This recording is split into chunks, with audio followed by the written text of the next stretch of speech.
Hey, friendo, Steve here.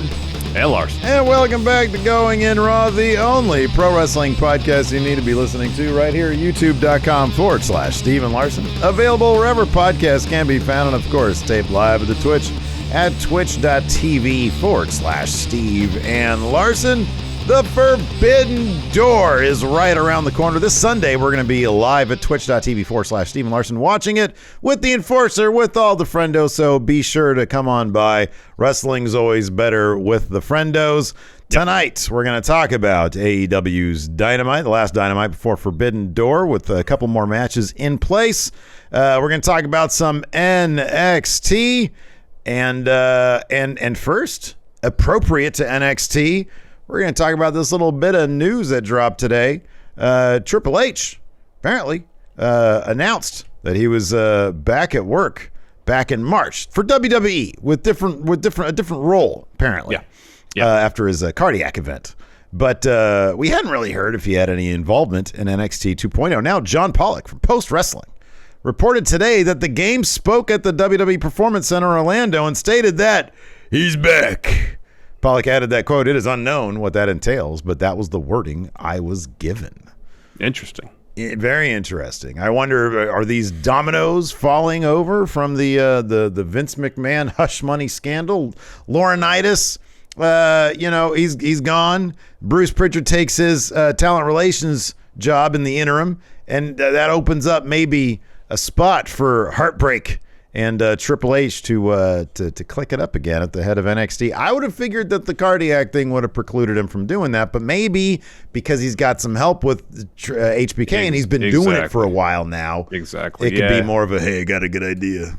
Yeah, it could be more of a collaborative thing, which I'm sure it was even before Triple H had his cardiac event, but splitting the workload more 50-50. I'm sure Shawn Michaels at this juncture now is working ridiculous hours doing NXT 2.0, overseeing NXT UK, have Triple H join them to split the workload in half, and then they both actually work normal 40-hour work weeks, maybe. If Vince catches word of that, listen, that's not happening. I might watch. It's not your watch anymore, Dad. So yeah, kind of interesting. NXT's got a little spring in its step these days. The ratings are up a little bit. It was up to 640,000 600 and change. Like yeah. With a decent demo, like they're starting to get that youth demo with basically a bunch of no names, which is kind of cool. Is it a coincidence that Apollo Crews demonstrates time traveling or prognostication abilities, and the ratings go up? Think not. Exactly. That's cool. I mean, look, I enjoy. Is that how he pitched going to NXT? Is he had one of his visions and said, "Hey, send me the NXT, ratings go up"? I mean, hey, if I had that ability, then yeah, man, I'd be using that. Except I'd be going down to a liquor store being like, "Hey, give me these lotto numbers, and my bank account will go up." Steve would use it exclusively for personal gain. Obviously, of course. Why wouldn't I? Anyways, that's cool. I enjoyed the yellow and black brand, and Triple H did seem to be a pretty creative guy, had a lot to offer in that respect. So I like this for him, maybe more than whatever duties he had before, some sort of pencil pushing stuff or whatever, filing paperwork or whatever. Data entry. Something like that. Yeah, data entry. He was sitting at his desk just putting in data from like WWE shop sales or something. He's like overseeing the graphic design of their terrible merch. He's like, God, I'm terrible at this. Everybody's just talking shit about my graphic design skills. I'm using MS Paint. NXT and book some shows. They're back on the road. I'm gonna score the loop. Good for him. Wonder if he came up with J.D. McDonough from the McDonough Family Wrestling. Yeah, J.D.'s not a bad name. It's not as good as Jackrum, obviously. Jackrum is prime name right there. Yeah, shout out to Kaufman and Anthony for that one. McDonough Family Wrestling. Let's talk Dynamite. There was some concern, especially after Adam Cole said he wasn't going to be there, that OKADA wasn't going to be there. I never gave up the faith. I had faith that the Rainmaker would be there. Yeah, and my faith was validated when he came out to make the save. You hear that coin drop, goosebumps. It was like when The Rock, he shows goosebumps on his arm during his promos. Got goosebumps when I heard that coin drop. And OKADA is going to be at Forbidden Door. I'm hyped. We get a fatal four-way match for the IWGP World Heavyweight Championship between himself, Jay White, Adam Cole, Hangman Page. I guess they just decided rather than have two singles matches, well, this fatal four-way, put the title in it, have our cake, eat it too. It should be a really fun match. It brings some star power to Forbidden Door, especially since Bryan Danielson ain't gonna be there. Yeah, no, Rainmaker makes anything better. Best wrestler on the planet. He's great. Absolutely. So good to see him there. Like you said, also Bryan Danielson came out to kick off the show tonight, and basically said a lot of stuff, but the meat of it was I'm not cleared. Didn't say why. Went on Twitter, dropped a GIF saying I'm not going to tell you why. It was a Britney Spears GIF, and so he didn't say exactly what the issue was, but he seemed to indicate that it's not going to be something that's going to keep him out in perpetuity from wrestling. So that's good to know. But in the short term, he does have a replacement, somebody, a proxy of sorts for himself against Zack Sabre Jr., who also made an appearance, just showed up, went on the stage and dropped a couple of dickheads, which he totally did. Like he said dickhead a couple times. He did. I heard it. And so, there's three names that sort of spring to mind: Jonathan Gresham, Claudio Cameraman, and Johnny Gargano. All three just amazing technical wrestlers. Gresham, before his recent injury, I guess he's back wrestling again now. But, he was sort of making the case for him being the best technical wrestler currently on planet Earth. Zack Sabre Jr. has claimed that title for a long time. So this would probably fit really well if it's those two. It would. My feeling is they still want to do Zack Sabre Jr. versus Bryan Danielson and still do it for the title of best technical wrestler on planet Earth. So if that's the case, then Zack Sabre Jr. has to win at Forbidden Door. And so that would kind of preclude, I would think, Claudio and Gargano from being mystery opponent, because if this is their debut match in AEW, they got to win. Gresham, I mean, he could he take an L? I don't know, maybe. Some other names that I've seen floating around Twitter or thought of. Samoa Joe, have him be Bryan Danielson's replacement. And then, you could have Jay Lethal cost the match, protect the loss. Zack Sabre Jr. wins. Lee Moriarty, fantastic technical wrestler. That's a good one, Timothy Thatcher, someone in chat mentioned this. It's and then I saw Karen mentioned on Twitter Chris Hero. Oh, yeah, that'd be a good one. Yeah, he's phenomenal. He hasn't wrestled in a while, I don't think. But he's been doing seminars and stuff like that.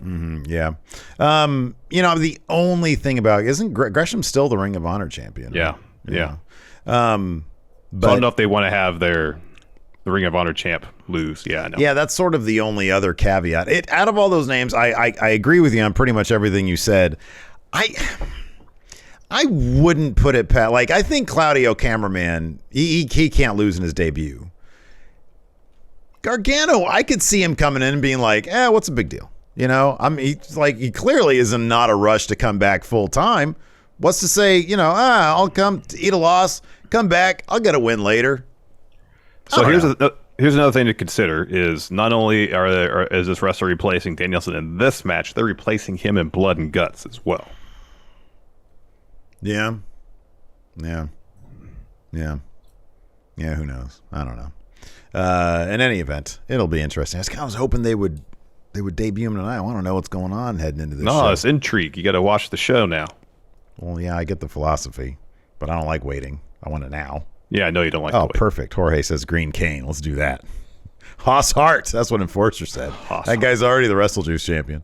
Oh, man. Anyways, let's go ahead and dive into it, man. Sure. Bryan Danielson shows up for an interview, of course, to address Blood and Guts and Forbidden Door. He says, it's a great week to be an AEW fan. It's a great week to be a pro wrestling fan. Got Forbidden Door. And then a week from today, you get nearly the opposite thing from an interpromotional pay-per-view with two of the best pro wrestling companies in the world. You got Blood and Guts. Gory self-mutilation. God damn it. He says, I love that the crowd is excited about it as I am about that violence, about Blood and Guts. I was expecting to be part of both those events. He says, Jericho paid Zack Sabre Jr. to challenge me to a match, claimed he was going to prove he was a better technical wrestler than myself. He said, I was excited to prove that that wasn't true. But also, top of that, I was totally going to crush his trachea. Crowd pop for that one. He says, I was excited to get into blood and guts to get revenge on Chris Jericho. But here's the thing. I got some good news and I got some bad news. The bad news is because of what Jericho and Hager did at Anarchy in the Arena, I am not cleared to compete at Forbidden Door or Blood and Guts. But lest anybody be concerned about my overall health, my mind is working. I could read 500 words a minute and run 2 miles without breaking a sweat. He says, don't worry about me coming back. He says, that's not even the good news. The good news is that Eddie Kingston has gone on record to say I'm a judgmental prick. Damn right I am. He says, because of that, I got really high standards. So when I promise you that something is going to be amazing, it's going to be amazing. And I have found the one person I trust to take my place at Forbidden Door, the one person I trust to take my place at Blood and Guts. He says, the one person in the world who will take it to Zack Sabre Jr., and they go kick in Jericho's head at Blood and Guts. He says, we're going to be astounded by what they're going to do in AEW. And he says, who? He says, don't you guys know I came out of the bad guy tunnel? I'm not going to tell you. I'm not going to tell Zack Sabre Jr. either. And then sure enough, Zack Sabre Jr.'s music hits. He walks to the ramp. He says, hey, oi, dickhead. Oi, dickhead. Then we got a John Moxley promo. He says, in a week's time, he says, the wrestling business, some things are business and some things are personal. He says, in a week's time, it's personal. He says, Jericho Appreciation Society blinded my best friend with a fireball, put my partner on the shelf. We found out in Vegas that they could fight, but next week we find out if they can survive. And he really hates Chris Jericho. He says, men like him that are driven by money, fame, and ego will find out how much they're willing to suffer next week inside that bloody steel cage. But before that, it's maybe the biggest match of my life against maybe the best wrestler who ever lived. He says, it's been 3 years. The last 3 years I've been transforming into a better man, into a father. And at Forbidden Door, I'm looking to transform yet again against Tanahashi. He says, tonight is business, but on Sunday it's personal. Once that bell rings, I forgot what he said, but it basically said it was personal. Yeah, it's sort of a standard Mox promo there.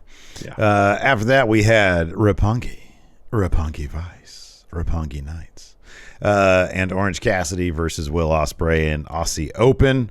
Fun stuff. Setting up all the various matches here. Orange Cassidy, Will Ospreay, Roppongi Vice, FTR, United Empire, all that stuff.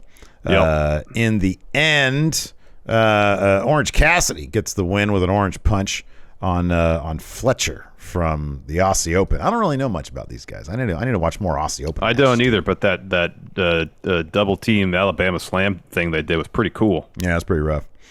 After that, Jeff Cobb and Great O'Khan, my favorite wrestler, walk to the ring. United Empire get on the apron. FTR come out. They got a huge pop to even the odds. Yep. Then we got a Jay Lethal, Satnam Singh, Sanjay Dutt promo. Dutt is very happy because Satnam's in-ring debut went so well. That means it's time for a celebration. He says they're going to India. And Jay Lethal, he wants to celebrate, but he wants to celebrate becoming TV champ. But that can't happen until Joe comes back to work. So you got two options, Joe. One, you tape up your shoulder and you face me, or you vacate the title. After that, we had Christian Cage rocking an awesome turtleneck in full heel mode.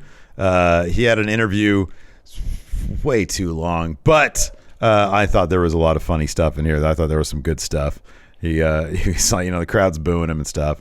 He's like, I can stand here all night till the crowd shuts up. And he's like, come on, let's show some decorum here. Shut the hell up! Which I thought was pretty funny. Just say, let's get some decorum here. Shut your damn mouths. I liked when he said, it's really rude to make me talk over you. Yeah. He says, did anybody think I was going to let Jungle Boy eliminate me from the Casino Battle Royal? It's like, how long ago was that? That was Christian's debut. I know, it's great. And then Tony said, that's awfully petty. He says, yeah, it is. He said, and the reaction I got out from all you people after being eliminated was concerning. I'm a legend. He says, I shouldn't get cheered when I get eliminated. He says, but here's the thing. If people like Jungle Boy so much, maybe you should do a bit of a background check on him. So I decided to go against my better judgment and get on social media to find out more about him. Man, what a cesspool social media is. He berates the fans for knowing nothing about the business, giving their Twitter opinions, saying they don't matter. You don't know what's going on in my business, et cetera, et cetera. He says, Jungle Boy cost me a lot of money by costing me the Battle Royal. He says, but then I thought I'd make some more money repping Jungle Boy. I'd make that money back, rather. He says, you think I came back to help the next generation? He said, that's a bunch of bullshit. I came back to make big money. He says, and I've heard people complain about their contract backstage. Well, you want some advice on how to make some Christian Cage money? He says, have a match people actually talk about more than a week later. A match that they name pay-per-views after. He says, do that, and maybe you'll be in my pay grade. He's talking about, of course, TLC. He says, Jungle Boy does have the talent, but he doesn't have the killer instinct. And here's the final nail in the coffin. He says, the one time I don't go to the ring with him, the one time I don't pep talk him in the back, he ends up losing the title. He says, it's like the saying goes, you want something done, you got to do it yourself. He says, now I got to get my hands dirty, and that pisses me off. So Enforcer, of course, had a great point here. Is like the guy whose phrase is outwork everybody, so averse to working because he's a bad guy. Yeah. So Tony's like, hey, but yeah, what about what happened after the match that was going viral on social media? Let's throw to that. And they showed that great clip that was on the Fight broadcast of Christian cursing out Jungle Boy's mom and sister and them cursing him out. And he says that he's a piece of shit. And he says, you know what? I was giving Jungle Boy's mom the chance to apologize to me for ever having given birth to Jungle Boy. And instead, she flipped me off. But I think the real reason she's mad is because she's a little bit sweet on me. She wanted me to be Jungle Boy's father. He says I never wanted to be Jungle Boy's father figure. Because Jungle Boy had a father, but he's dead. And if he were alive, he'd be ashamed of Jungle Boy. That was a bit much, dude. That was a bit harsh. Much. But we all know it's a business, and I'm sure Jungle Boy gave the go-ahead for that. He says he tells Jungle Boy to enjoy his early retirement at 25, and then he's interrupted by a Luchasaurus. And Luchasaurus corners Christian in the ring. He starts choking him out. Christian still has the mic. He's like, stop it. You're hurting me. You're really hurting me. He's like, listen. He's like, he says, we need to talk just on front of these losers over here. He says, we need to talk. Remember what happened to Marco? And the whole crowd's like, whoa, what's he talking about? And then he says, you're like a son to me. And then Luchasaurus releases his grip. And then he says, come on, we'll talk in private. And then he leads him down the bad guy tunnel. With a smirk on his face, too. Yeah. As soon as Luchasaurus turns his back. Then we get Young Bucks, Kyle O'Reilly promo. Nick says title's back in the best tag team in the world. Matt says they're the first two-time tag champions. And we all might be asking ourselves, are they going to be on the pay-per-view this Sunday? Yeah. It's a safe bet they're going to be there. And then Kyle O'Reilly tells what the match is. Young Bucks are teaming up with Hikuleo and LP, probably no loaded boot, unfortunately, Steve, against Sting, Darby, and his cronies, who we would later find out would be Shingo Takagi and Tick and Time Bomb, Hiromu Takahashi. Sting's cronies. They called LIJ his cronies. After that, we had a stellar match between Malachi Black and Penta Oscuro. This was wildly fun. Of course, this is for that spot in the four-way for the All-Atlantic title at Forbidden Door. Penta ate some shit early on in this match when he went for a tope, and Malachi barely got a hand up to catch him, and he just ate all on his hip there, on his lower back, rather. And I don't know if this was part of the story they're going to tell or not, but Malachi worked that in to the story. He started working Penta's back extensively. Yeah. In any event, as we kind of figured, Malachi Black ended up getting the win here. We can't pass over the second rope package pile driver the Pentagon did. Oh my God, I know, right? The Malachi. Yeah. That was amazing. That was something else right there. That was something. Yeah. I'm not sure what was worse, that or the straight to the number 13 floorboard there at Impact Slammiversary. Oh yeah. That was pretty rough too. That was rough. What's the C? No, not C4. What's Josh Alexander's finish? It's a C4 spike. C4 spike. Yeah. Oh my God. That Uranagi he did to Eric Young. Because there's nothing protecting Eric Young from taking the full brunt of that. Yeah. At least with the C4. Josh taking some of that impact. Anyway, so Malachi ends up getting the win. So Penta's looking for a Penta driver. His back gives out. Tries for a super kick. Malachi catches it, hits from the black mass for the win. So Pac comes to the ring, steps up to Malachi, and then Miro shows up at the Tron. I apologize, I did not get this verbatim. Unfortunately, AEW did not put the video of the promo on their Twitter like they normally do. This was masterful yet again from Miro. Best promo in the business. He might be doing the absolute best character work of anybody in professional wrestling right now. He gets my vote at least. So he shows up in the Tron. He says, the week after I came back, the All-Atlantic title was announced. Was this your way of apologizing to me? talking to God, his God. He says, all I wanted was my God, my gold, my gorgeous wife.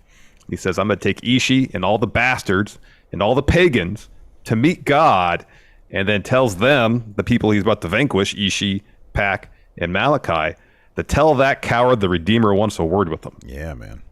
The coward is God. Yeah. Yeah, he's calling God out. Woo! Gosh, this is so good. Woo! After that, we had a step down from that Wardlow promo. Got to cool it down somehow, I guess, because that was pretty hot. So Wardlow says, I always get what I want. If I don't, I take it. What I want is a TNT title. Oh, it's what I've always wanted since I was a kid. He says, I'm coming for everything I want and deserve. When Scorpio Sky is healthy, I'll gladly welcome to him to Wardlow's World. Wardlow's World. Party time. Excellent. Oh, man. Then we had Silas Young. Real man. Yeah, last real man. That's right. Last real man, yeah. Versus Hangman Page, Adam Cole, of course, on commentary. This is a fun match. Silas could still go in the ring. He could be from the 1890s, and I would be like, yeah, he time traveled from there. I think you're right. Kind of feel like, yeah, that honestly, it's shocking. Nobody ever wanted to tell that story with Silas Young. I know. Even the name. Who names their kid Silas anymore? Because this dude's probably younger than us. Oh, probably. I know. So Page gets the win with a buckshot lariat. Silas put up a good fight, though. So Adam Cole, who's on commentary, grabs the mic and says, hey, crowd, who's ready for story time with Adam Cole? But he's basically instantly interrupted by Jay White. He says, hey, Adam, I apologize for interrupting story time, but I feel like I owe you an explanation. I've been giving it a lot of thought, and as the catalyst of pro wrestling, I'm responsible for all of this. And I'm also responsible for making Forbidden Door as huge of a show as it can be. And as much as I want it to be all about Bullet Club, my opponent at Forbidden Door can't be you because you lost to this guy, Page. Twice. And so he walks down the ring. He says, but I know Hangman's dying to know who I'll face at Forbidden Door for my IWGP World Heavyweight Championship. And I can tell Hangman it won't be you. So Page slaps the mic out of his hand. He starts taking it to Jay White. Adam Cole comes down and makes the save. Page punches him off the apron. Jay White then flings Page to the apron. So Page is setting up for a buckshot. Cole pulls him off. And so Jay White then attacks Page after Adam Cole throws him back in. And Cole goes over and picks up the IWGP title, looks at it for a second, and then holds it up primed like he's going to hit Jay White with it. Well, Jay White turns around and is like, whoa, what are you doing? And then Cole's like, get him up. I'm hitting Page. Get him up. And then you hear the coin drop. Dun, dun, dun, dun, dun, dun, dun. Okada, Rainmaker. Yes, he's there. So he comes down to make the save. Eventually, they kind of clear the ring. We get a stare down between Okada and Hangman. And then Cole and Jay try to attack them. And then they send them out of the ring. Yeah, nice little stare down with Okada and Hangman there. I guess my only thing is this could have been cool if it was I don't know. I wouldn't have minded the sort of tag situation that we got this week with the main event with Mox and Tanahashi and stuff. We got Okada and Hangman against Jay White and Adam Cole. You mean the pay-per-view? Cool. No, if they had moved everything back and then we got, well, not Rampage. Nobody watches Rampage, on Dynamite, something. Oh, all right. Well, I mean, that's Rampage, the only show left between now and Forbidden Elevation. Door, no, that's what I'm saying. I wish they would have moved all this a week or two back. Gotcha. Bring back Okada sooner. More Okada, the better, man. Absolutely. All the Okada, please. After that, we had Jade Cargill in the Baddies interview. Red Velvet's injured. Jade says, "You know what? Who cares? Show must go on." They kind of just did not care that Red Velvet was injured. Yep. And she says, "But I'm still undefeated." Kara says, "Chris injured Velvet, but the joke's on her." Stokely says, "We're looking for a new baddie, and all they have to do is 3 things: hashtag baddie search, make their case in 140 characters." And what, God, how did he put it? Something like, "Sisters, please. It's a family-friendly show," or "Jesus is watching," or something like that. Keep your photos PG. Oh, it was so good. It was pretty funny. I actually like this next bit was kind of corny, but I thought Chris especially was pretty fucking funny when they were talking about, because then they go to Chris Statlander and Athena, and they have an interview, and they're like, they've just heard there's an opening to be a baddie, so they're acting all they're getting silly with it. Yeah, and they're like, Chris says, I could find out I could finally find out what Jade smells like. Yeah, I could stand next to Jade and find out what she smells like, or be a top-notch bitch. And Chris says, a shame that Velvet got hurt. Athena says, but it doesn't matter how many baddies they get. They can get 20 of them. Chris says, go ahead and go on their baddie search. We've got Willow Nightingale. So, yep. Then we got Marina Shafir versus Toni Storm. I didn't know that Marina and Nyla Rose had formed an alliance. My Sisters of Christ. That's right. Yeah. There it is. I was unaware. So it's like Nyla Rose comes out with Marina Shafir. I'm like, what's going on here? You know, I didn't care because Nyla Rose was doing an air violin and it was fucking hilarious. That was pretty great. Yeah, that was great. Nyla Rose is great. Yeah. Solid match here. Toni Storm gets the win, reverses the pump handle slam into a roll up. Nyla attacks Toni from behind. The Marina joins in, and of course Thunder Rosa comes out to make the save. Toni blasts Nyla Rose with the title, and then we had the little awkward bit where Thunder's like, get your hands off my title, and Toni hands it back to her. So according, maybe the whole Nyla thing, it might be indicative of like Rob was tweeting about how there's all sorts of story development on Elevation this week. Yeah. So, anyways, after that we had, this was great. We had a Darby Allin and Sting promo. So he's like, Kyle O'Reilly, you say you're not medically cleared. I don't believe it. At Forbidden Door, it's Bullet Club against me and Sting. We're going to be joined by our friends, Shingo and Hiromu. Did I get that right? And then Sting's like, it was just the way he phrased it. It's like, if you're going to say I'm teaming up with Hiromu Takahashi, it's like, it's a ticking time bomb. Yeah, you got to LIJ, baby. You got to put some emphasis on those names and not just seem like you just found out who they were 2 minutes ago. Anyway, it was. Here's the thing, though. Here's the thing with Darby. I feel like 99% of the time he improvs. Here he had very specific bullet points he had to hit, and it was kind of obvious the old hamster wheel was spinning pretty fast to get there. Yeah, so probably. That's probably not easy. Anyways, Sting says we're going to keep kicking bodies down the hill till there aren't any left, whatever that means. Not familiar with that phrase. Then we get a Rey Fenix Andrade video package. They got a match on Rampage, and that's going to be awesome. That's going to be a really good match. Maybe Roosh will show up. That'd be cool. It's going to be a really good match. So to recap, we had 3 matches tonight announced. New matches for Forbidden Door, and the kickoff, the buy-in, we get Gun Club and Max Caster against LA Dojo. Yeah, nice. Easy confidence points there. Exactly. As mentioned, the IWGP Fatal 4-Way, Okada, Page, Cole, and Jay White, and then Zack Sabre Jr. And this is where they mentioned this here against the newest member of the Blackpool Combat Club. So it's not just, hey, I got a proxy. Daniel Bryan says, I got a proxy. No, this is a new member, at least according to dude. Here. If it's actually like a member and a dude who could take a loss, and it's not a champion it's not like Tony Khan owns Ring of Honor now. He's gonna have his champion jump out to somebody. No, probably not. So I'm thinking Thatcher's probably the. It's got it. Thatcher is the most Blackpool. Didn't he used to do like an English accent when he was in Progress or something? It's like he is the most Blackpool Combat Club guy there is. Be awesome if it was Charlie Murphy, but I like him in D Familia. Plus, he's under contract with WWE. Exactly. Ooh, we get. So trying to think, is there any kind of noteworthy names from the British scene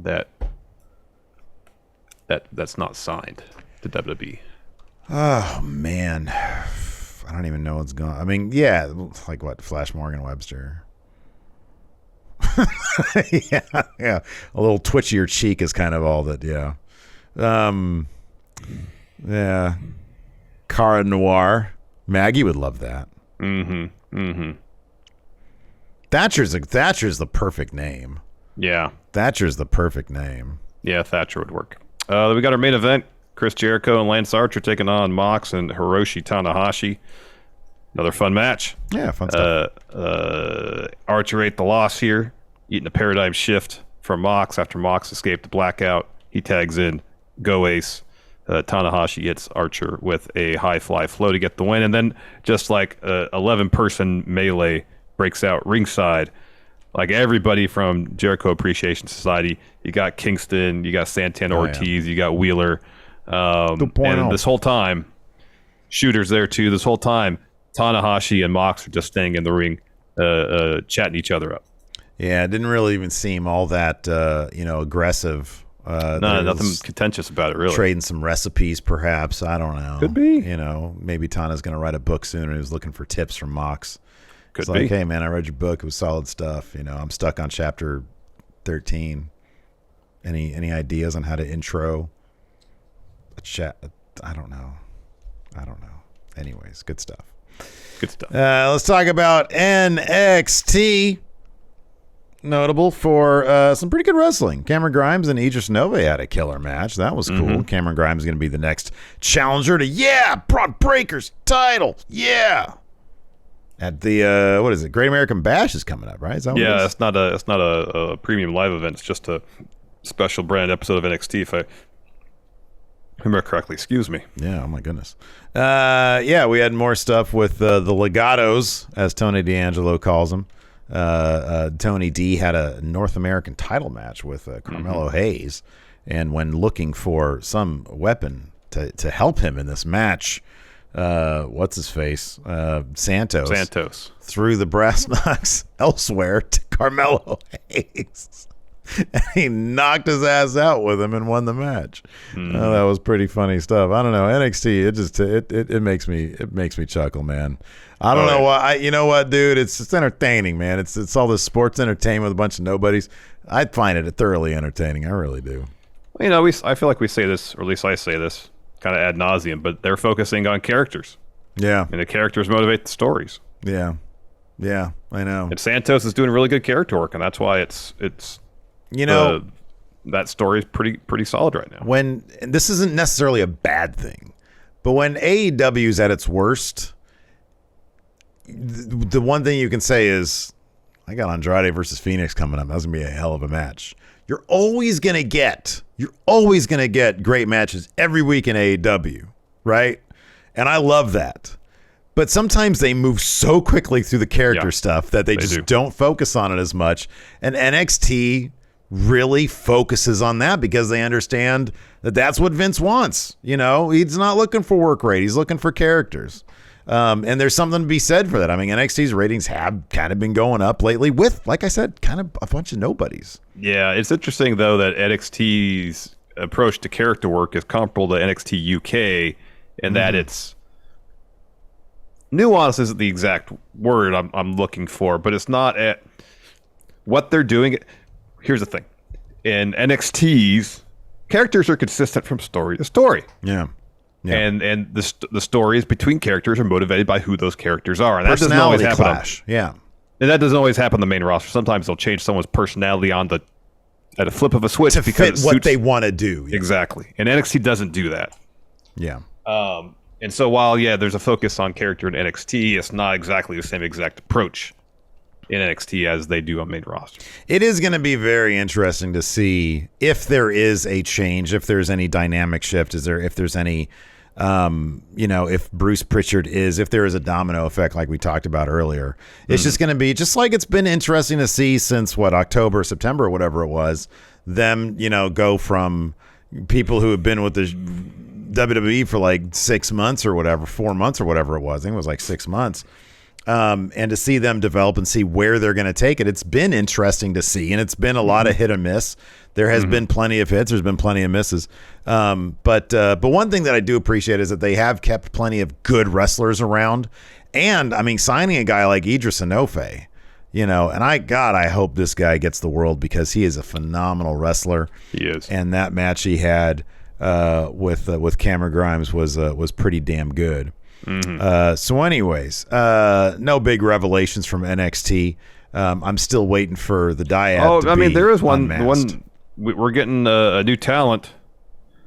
Yeah, we're getting an ace. Yeah, we are getting an ace. Yeah. So we kind of figured this was going to happen after he lost to Ilya in the loser leaves NXT UK match. Jordan Devlin days in NXT UK are done. He's got a new name, JD McDonough. Yeah. Jordan Devlin. Let him keep they're letting him keep the ace gimmick. Yeah. And the little video package they shot was fairly comparable to a lot of the stuff they had done with him in terms of stylistically. Maybe it was maybe just some B-roll they had left over from some of the other stuff they shot. Seemed like with it him. might have been, yeah. And he just had to do voiceover to it. Yeah. Yeah, no, totally seemed because like they're not shooting it. It's not looking that nice in NXT. Like the NXT UK production team is top fucking notch. Really good. It's really Those good. D Familia apartment videos are great. If only they had some food. They need some food on the table. They man. never have food. They have Even the if wine. it's That's great. fucking fish and chips, man. Come on. They're like every other store is a fish and chips place there. But yeah, the only thing about JD McDonough, that is not a main roster name. I don't know what they're going to change it to. They are totally changing that name. Maybe they'll keep it JD. Maybe they'll make it McDonough. I don't know what they're going to do, but that is not a main roster name. I'll be shocked if they let him, if he does end up keeping that name on main roster. It's such a mouthful. It is. It is. It really is. And some of the names that they're giving people now, just like scream larger than life. Yeah. Yeah. A broad breaker. That's a name no one would ever have, you know? Yeah, right. Yeah. And JD McDonough just sounds it sounds like it could be somebody's name. Right, yeah, it totally does. Yeah. Yeah. The long lost McDonough family wrestling. Yes, Jackrum's long lost Irish third son. cousin. Yeah. Yeah. Yeah, exactly. Jackram had an excursion in Ireland 26 years ago. There we go. So to speak. Kicked off with Solo Sikoa versus Grayson Waller. A turnbuckle exposed, a damn exposed turnbuckle, which sort of glanced the shoulder blade of Solo Sikoa was enough to take him out of it so that Waller could hit that awesome stunner he does. I always look at that stunner, I'm like, good Lord, the athleticism it takes. Like, if you actually think about what he's doing, he's jumping in through the middle rope and then like doing a flip, like a roll, and then springing up to do a perfect stunner. I know. Like, I would love to try that. next time we're at Action Coast, we're like, hey, Jared, let me see. Larson, try it. I wouldn't get through the ropes, man. I wouldn't even be able to jump through the ropes like that. Hell no. No, I wouldn't be able to do that. At least nowhere near as gracefully as he does it. Oh, my gosh, I know. After that, we had a Tony D'Angelo family interview. Tony says, hey, this is a big night for the crew. Legado, you'll get on my good side if we beat Roderick Strong and Kemp.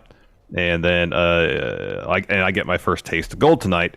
And then Tony directs his attention to Santos. And he says, if I don't walk out North American champion, there's going to be hell to pay for Legado. You got it? Santos says, got it. Yeah, you got it, boss. After that, we had that JD McDonough video package basically saying, hey, I'm from Dublin. I have a lot of good things in Dublin, and I wouldn't be leaving Dublin. All the great things I have in Dublin if it wasn't for, my desire to be in NXT, I guess. Yeah, I guess so. After that, we had Carter and Chance in tag team action versus Leon and Faraz. Katana Chance here gets the pin on Faraz after they do their finisher thing, which is the neck breaker 450 deal. Yeah, that's pretty cool looking. Yeah. After that, we had a Wes Lee promo. This was it felt very genuine. It felt very like from the heart. He was referencing the Nash Carter stuff. He says, I want to thank the fans. It's been a blessing to be here in NXT.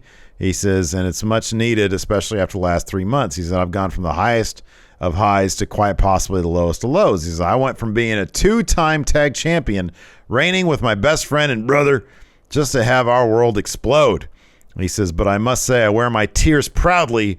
He says, but while my world crumbled beneath my feet and I look to rebuild, all I find is pain and anger, and it consumed me so much. I wasn't acting like myself, and I apologize. From Zion to Sangha, I was trying to prove myself that I can stand on my own 2 feet. Then he's interrupted by Trick Williams, who looks to maybe be establishing a solo name for himself. He says, Wes, shut up. No one wants to hear about how lonely you are, how your brother exploded. He says, maybe the truth is you left your brother behind because maybe you're not the friend you pretend to be. Maybe Nash is gone because Wes left him behind. Well, they didn't name Nash Carter at all. Right, yeah. So Wes tells Trick, he's like, I got no idea. He says, you have no idea how much I was there for him. He says, the way we had to rise up together to get to that point. And I understand that Trick will never understand that because you'll always be second fiddle to Mello. He says, with all the hype you've thrown Mello's way, I'm wondering if you have any hype for yourself left, and I'm waiting to find out what it is. And Trick said, and that gets on Trick's nerves. He's like, you know what? He says, I don't work on your time. I work on my time. When I'm ready, I'll let you know. Or better yet, I'm going to treat Wes like all your friends treated you. Like you treated all your friends. I'll just leave. Mm-hmm. Yeah, so that should be cool. I'm looking. Trick is so good. He's so good. Like on the mic, he probably has a ways to go in the ring, but man, it's time. He needs to start getting that solo shine, dude. He does. Then we had a Tiffany Stratton, Wendy Chu video package, and this was pretty much, 45 seconds of Tiffany Stratton talking trash about Wendy Chu. Then we had Roderick Strong and Damon Kemp taking on Joaquin Wilde and Cruz del Toro. Finished this one, saw Cruz escapes into Heartache, hits a Pele kick. Strong sends him to the ropes, but Two Dimes thinks that it's Roderick coming to the ropes, so he sticks the crowbar out to trip up whoever is running the ropes, ends up tripping up Cruz. Roderick hits a jumping knee to get the win. Mm-hmm. Yeah, I like the little interaction between Roderick and Damon Kemp in this match as well. You know, Kemp being sort of the new guy, still learning, and Roderick Strong kind of being like, no, you get back out there, because Kemp's like, man, I can't deal with this guy. He's doing crazy shit. And Roderick's like, he slaps him. He's like, get back out there. He yells at him and slaps him, and then Damon Kemp just goes and wrecks people. I'm sure he's wishing that he was back in UK with Wolfgang, who used a different teaching method. The let's go get drunk as fuck method. Yeah. After that, we had your favorite wrestler now, Giovanni Vinci. We had an interview with him, and he says, standing before you as the most supreme athlete in NXT. He says, last week a statement was made, a message was sent, but it was sent in style. He says, I know all the champs, the whole locker room was watching. Everybody knows a top talent walked through in style. And then Ikemen Jiro walks in and it says, you have style, but are you style strong? Oh, man, that shit cracks. Style strong. That shit cracks me up. It is funny. Then we got Apollo Crews. He's out going for a walk, doing some writing in his journal. To this, man. I know. So who walks while they're writing in their journal? Apollo Crews does. So he's writing about fear. And so he walks up to some dude, and this dude says, "Don't go down there. It's an alley. There's some rough characters down there," or something like that. I can't remember the exact this words. Dude is just on a street corner, casually observing three guys beat the shit out of some other guy. Yeah. And so Cruz has one of his visions, and as mentioned, there's three dudes beating up another dude, and he goes and confronts them, fights them off, and then he comes back to the present. He walks down towards the alley, but before we see him beat up the three dudes, it cuts. Yeah, so it's like, I've had a vision of the future. I've lived it already. Now I'm rewinding, and I'm going to do it for reals or something. I don't know, but it's awesome. And according to Concert Crap, there was a boom mic in the shot. Oh, wow, missed that. In the back alley. I'll have to search for that, because you had wanted worse production value. Either top tier or just bottom barrel. Just dog shit, yeah. Yeah. Yep. Apollo! After that, we had a really long Toxic Attraction promo. So this was to set up a tag match. Looks like your hunch was right. Roxanne Perez says, I don't want to go after the world title. I want the tag team title with my best friend, Cora Jade. So, yeah, more people going after shit titles. Not shit titles. Not the top tier title. Yeah. But then Caden and Katana come out and they're like, hey, the line for the tag title starts behind us. Like, they're apparently unaware that Roxanne has this contract that gives her like an opportunity with her title she wants. That puts her to the front of the line. Yes, Steve. Evidently NXT is also, because the match was made for a number one contender shot for the tag titles, right? Was that announced later on? I'm almost positive it was. I was so confused by it. Well, that would be really confusing then. Like, they have the contract, or Roxanne has a contract. That should be unnecessary. Let me double check. You go ahead. So anyways, ends up a brawl breaks out between Caden and Katana, and then Cora and Roxanne, and then Toxic Attraction just stands in the ring and kind of laughs at them. Yeah. Then we got Carmelo Hayes, Trick Williams interview. Carmelo's asked how does he feel going into his North American title defense, and he says, how does Tony feel going against the A-Champ? He says, actually, Trick, You checked Wesley tonight. How do you feel? And Trick says, I feel like money. I took care of business tonight. Now I'm passing the ball to you, Mello, so you can take care of your business. Mello says business is getting handled because everyone wants next, but the only next they're going to get is the next L to the A champ. Any update? So next week, I got the graphic right here from NXT's Twitter account. Next week, NXT Women's Tag Team Championship #1 contenders match. Doesn't make any sense. Katana Chase, Caden Carter versus Cora Jade and Roxanne Perez. Doesn't make any sense. They have a contract. You have a contract. They don't need it. They don't need a #1 contender match. Yeah. Doesn't make any sense. Doesn't make any sense. So then we had Kiana James. She interrupts an Indy Hartwell interview, says, you're wasting your time talking to WWE superstars like Indy. Says Indy gives the women movement a bad name. She's weak-minded and lack mental fortitude to be successful on her own. And that's why she go jumps above from and friend to beyond friend. numbers there. It really does. I mean, a lot of that, basically all this, is qualitative analysis, not quantitative. Yeah. And if she says that she works in the realm of numbers, she needs quantitative analysis. She needs backed by numbers. Like the numbers don't lie. Yeah. Yeah. We take the numbers, we run them through the Going in Raw algorithm, and then on the other side of that, we start looking at, okay, well, but you can't just go eviscerating somebody like this. On subjective things like all this stuff. Yes. Right, totally. exactly. And say that you're all about numbers and such, because I didn't hear any talking numbers in any of this. I'm pretty sure it's slander at that point. Yeah. So Indy just says, no one cares about your opinions. Let's have a match next week. And Kiana says, cool. Yeah. After that, we had Cameron Grimes versus Idris Enofe. This was really terrific stuff. It was fun. Cameron Grimes ended up getting the win, and then he sort of gave some respect to Idris Enofe at the end. But the great thing about Idris in this match is that from last week, Cameron Grimes was like, hey, you're not hungry. In this match, by the end, he was actually pretty devastated by the loss here. He was like, man, I need that hunger. So I like that. It's good stuff. Yeah, it was good. That bit where Idris was just eating all those kicks from Cameron Grimes. No selling them. Hulking out. That was great. Yeah, that was awesome. After that, we had a little silly bit with Thea Hale arriving at Chase University at her dorm room, which was just like a motel room, I think. Yeah, it looked that way. And her roommate was Bodie. And he was kind of confused by that. He's like, but you're a girl. And she was like, no, it's great. We're going to have so much fun. We're going to be best friends. She has got quite a bit of charisma and quite a bit of enthusiasm. So she's got a ton of energy. Yeah. And so this had its charm, man. I love they had an Andre Chase, sort of a faux Obama Shepard Fairey poster in the background. Yeah. So that was pretty good. So yeah, that was pretty good. It was pretty good. Then we had a quick little Nikita Lyons video package. She's back next week. Then we got Von Wagner versus Brooks Jensen. I was so hoping Brooks would fucking win this match. I know. Oh, it'd be so great. So Brooks just had that cast on his arm, and he had a glove protecting that hand. Yeah. I mean, the glove says target, yes? Sort of like when they have rock tape. Sure, yeah. Why does Vaughn work the other hand? Because it's the most Von Wagner thing you could do. It really is. It worked. You got the win, but... I don't know. Like, isn't it in pro wrestling? Are you supposed to work like the left side or something like that? Yeah, it's the left. If you work the left arm, you work an arm. Yeah. But like, isn't there an exception to be made if somebody's wearing like a target? Like, don't you have to break that rule a little bit? I think so.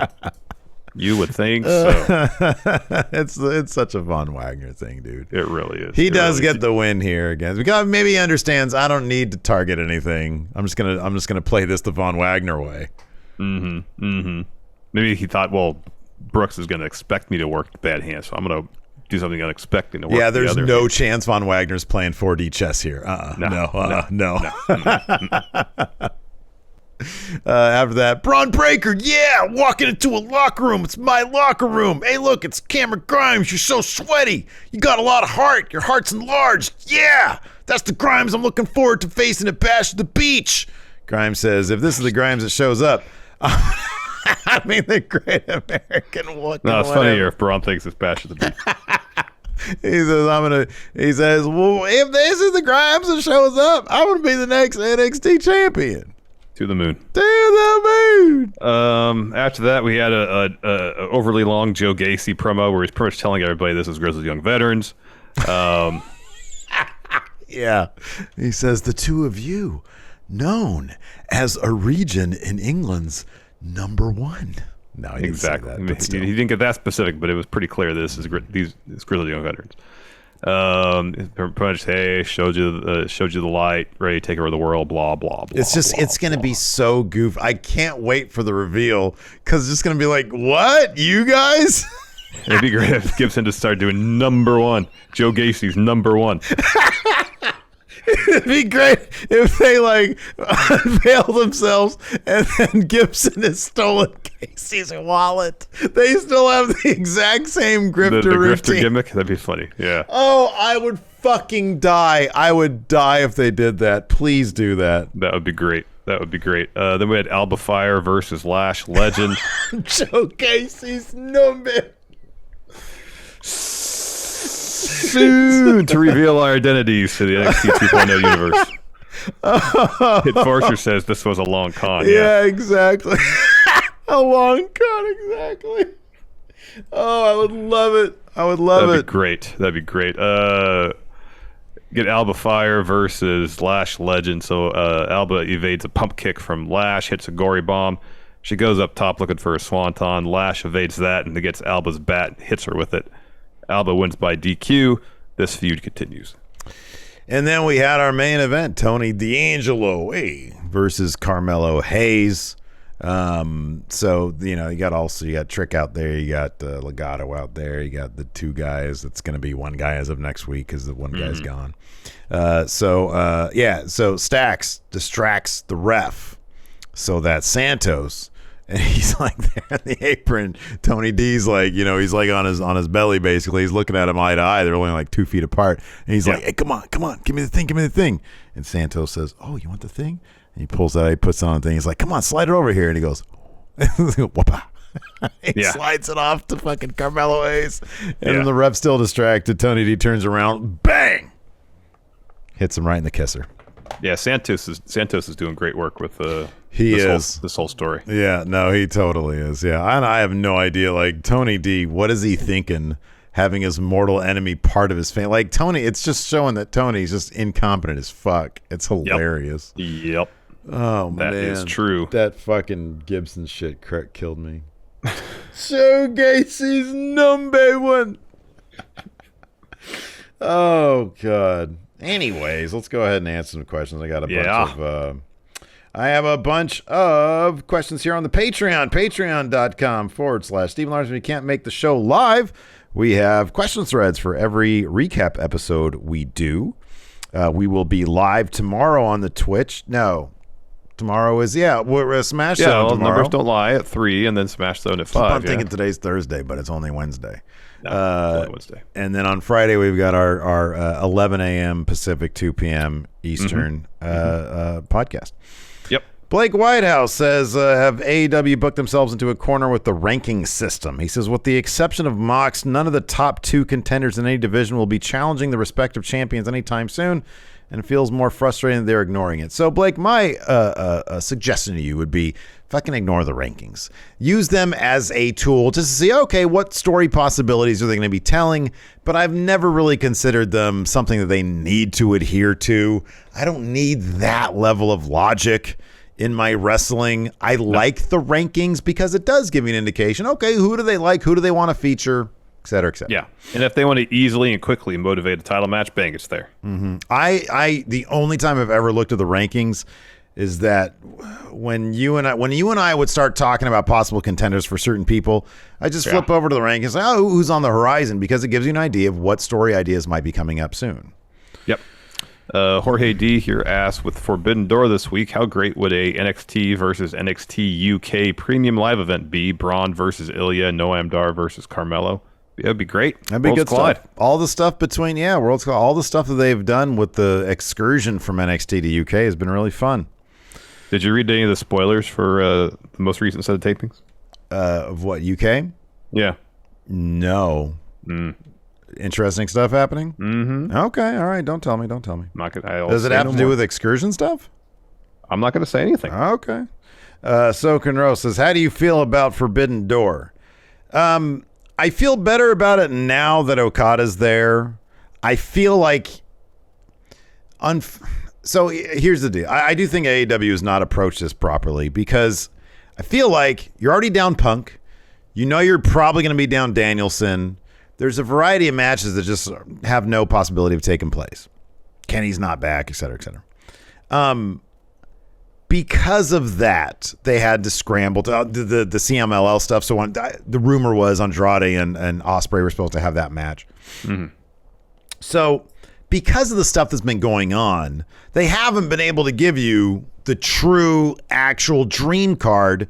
So that's why I would have preferred them from the outset either to tease Okada so that we all know, oh, Okada's going to be there, or you just outright advertise them. You just have them, advertised, as opposed to now when it's already built up a bit of bad buzz.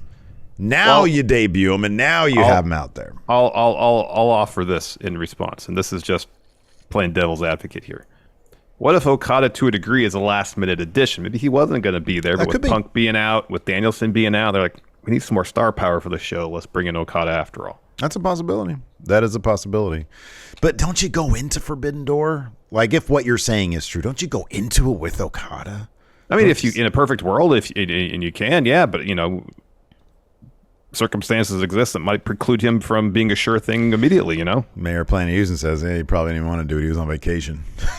He's like, I've done a lot of work as champion. I want to be on vacation here. You got to respect that. And I feel you. Let's see here. Alex Foster says, who would you guys want to room with if you went to Chase University? He said, and then he says, you can't say each other or Sangha. Because Sangha obviously would have been my number one answer. Yeah, chill Sangha. Oh, easy. Nathan Frazier. Okay. I'm assuming this is the entirety of NXT you have at your disposal. Or, well, okay. Am I of college age or am I a married man at the age of 43? Because assume for the sake of discussion, it's college age. Then Trick Williams. Good answer. Good answer. That dude be bringing back some women is the point. Does NXT UK count? Of course. Absolutely. All right. Noam Dar and Shaw Samuels. You will be flat broke, man. I'll be at the horse track every weekend. That's a great answer. Let's see here. We've already talked about, we've talked about the the Danielson replacement quite a bit. We landed on Thatcher, which seems as a name underwhelming, but as a match will be fantastic. Really good, and it fits in with the whole Blackpool Combat Club. He can take that L, so the battle down the line between Sabre and Danielson still for a best technical wrestler, so on and so forth. Yeah, absolutely. Let's see here. Xavier Gray wants to know if we think Caden and Casey are ever going to get called up to main roster. I think they're going to split first, and then it's going to be like starting from kind of scratch. They're going to split, and then when they get called up, they're going to be paired up with new tag partners. Yeah, you're right. They're both completely ready for main roster as singles or a tag.